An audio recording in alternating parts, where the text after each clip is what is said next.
Aray! Panigurado, aring kay kapatid na aray. Aray, walang isang kilaw.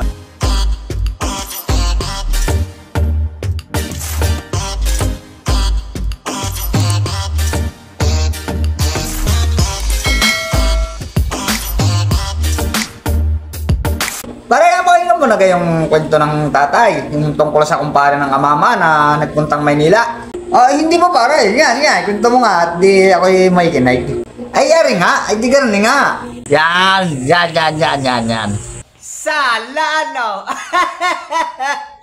Ay di yung kumpare ni amama, ay nagpuntang Maynila at pinatawagan ng kanyang mga anak daw at sabi magbakasyon daw muna kahit ilang araw para ma-relax baga ng konti at lagi nga daw parang stress din siya dito sa atin sa probinsya.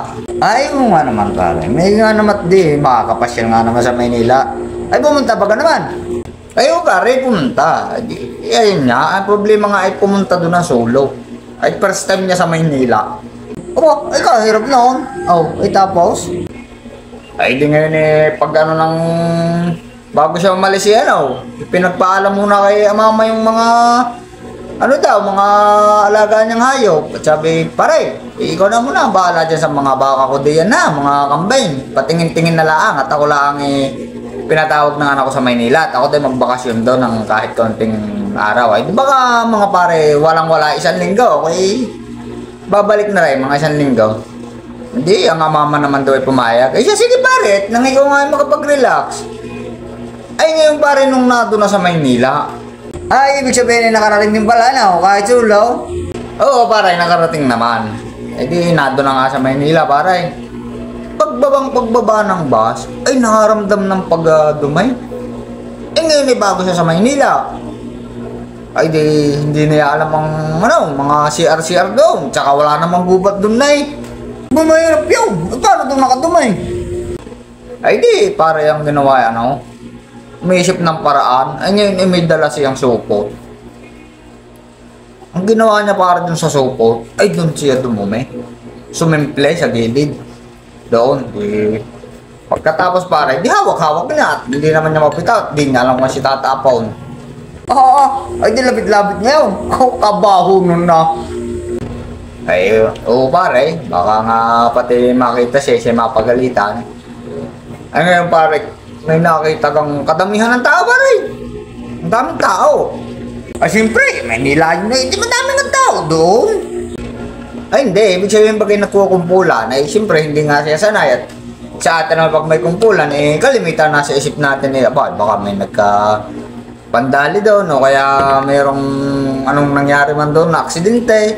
Ay di siya ngayon nakihawan sa tao, pumasok sa gitna. Yan. Ay yung pala pare nagraralay. Nagraralay? Oo. Ay ang pinagraralihan ay tungkol sa sa bigas. Lahat daw ng binibili nilang bigas ay kulang ng 1 kilo. Kumbaga wala sa alas sa timbang. Ay di ngayon nga nakita ngayon yung kumpare niya mama nung nagsasalita at may hawak ng supot ay ngayon sabi nung nagsasalita aray! Panigurado, aring kay kapatid na aray walang 1 kilaw. Ay di ngayon hinablot niya nung nagsasalita ay hindi agad na ka-alerto si kumpare niya mama. Ay di naagaw ngayon yung supot. Nakaw, patay. Paglagay sa timbang kumpare nabusbaus. Ay di umalingasa yung kanyang dumay.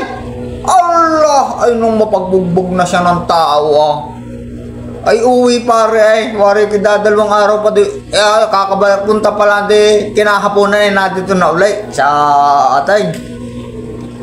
Ay di nga mama pare nagtaka gawa nang bumalik na agad. Sabi ng ama pare ay akala ko kay 1 linggo doon ay bakit niya kakaano pala ng hapon ikaw ay dito na uli. Ay di sabi nung kumpare niya ay pare ayaw ko na sa Maynila. Ay doon pala pagka ang iyong dumi walang 1 kilo di binubugbog. Sala